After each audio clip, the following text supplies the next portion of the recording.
doing good. I'm here with you all. This is huh? Your con experience. It's hectic.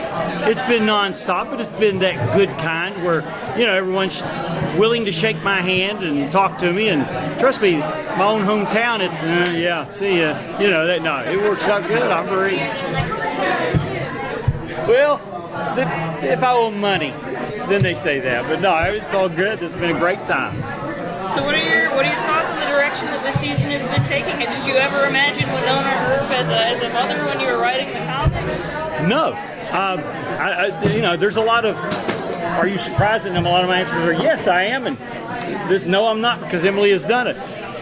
When we first found out, I'll go give you my honest answer. It was the typical cliche answer, because I've seen it happen so many with other TV shows. I just went, oh gosh, what are they going to, I immediately, well, this is, and then to be honest with you, I started reading through the stuff, and about an hour later, I said, you know, this is Emily.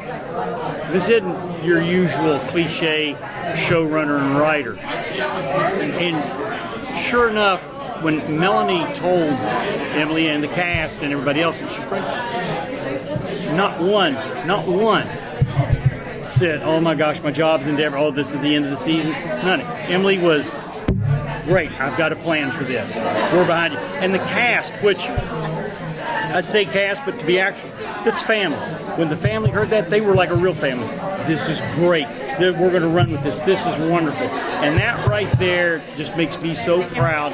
And it was, I thought, if anybody is brave enough and creative enough to do this, because guys, I'll be honest with you, right now there's someone that's 15 to 20 years old that watches Wynonna Earp, and they're seeing this.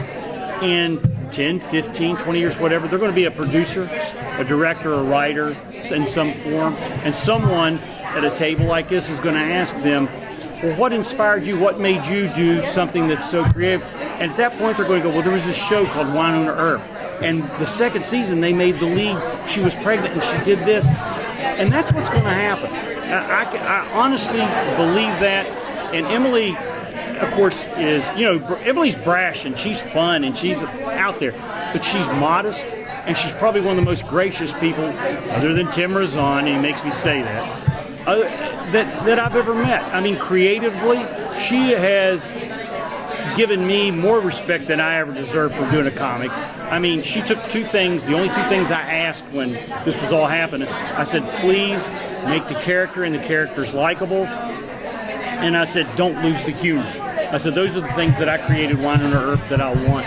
And Emily that's what actually attracted her to the property in the first place. And not only did she take the loaf of bread that I gave her, but she made sandwiches and fed everybody. I mean, in my industry, I've been doing Wynonna Earp for 20 years. I've taken it as far as it could go there. I mean, we have a great, strong, you know, core fan base, but, you know, you don't get an avalanche of new readers in all the time. She opened that up, and I went from the titan of testosterone to the emperor of estrogen overnight. And that is the best thing that's ever happened. She's brought so many people who have never read a comic book to the comic book.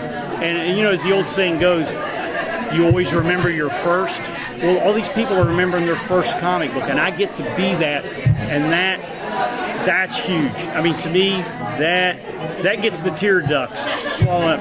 It really does, to think you're going to be someone's first entry into a form of entertainment, and I couldn't be happier. And again, I will always be in Emily's debt for so many things, and I'm just so thankful it wasn't a bar tab, because I would be broke ass poor now.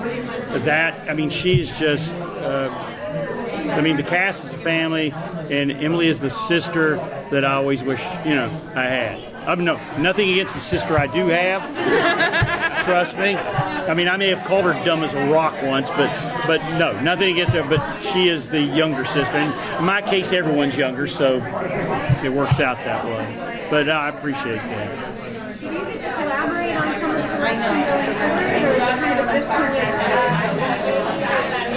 It's contractually, it's what I, you know, gave in. The 2 points that I brought up were the only things that I really ever asked for.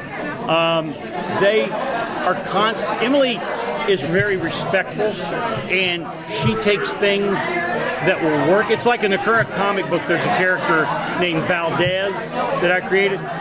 She's Beau. I gotta have that character, Beau. Where am I gonna find a 6'5", 200-pound woman actor to play it? But Beau, I've got to have.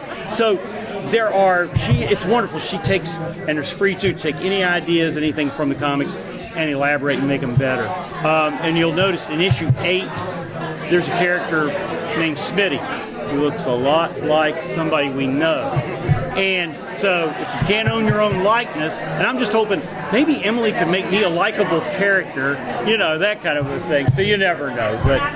But she has always been free to pick and choose whatever, and it's been a great process because I don't have to sit back and go, you know, maybe you need this or maybe they did. Why would you call me? It's no, they're sending me checks and picking ideas up for my comic, and what did I have to do? Absolutely nothing. So it works out real good. What's it like working on that newer version of the book while the show is still running?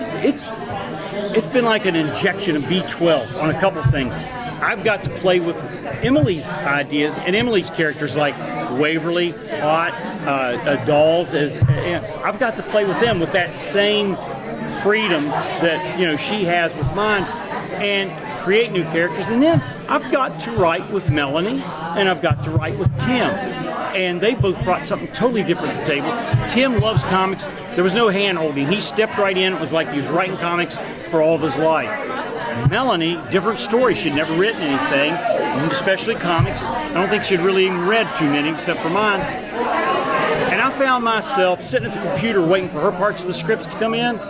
And I was going, it's time to put on the adult diaper, because what she sings is so funny, I nearly pee my pants. I am not kidding. She is so funny. I even got to the point where I was questioning, is Emily White writing this show or is Melanie? I mean, they are so on cue with each other with that stuff.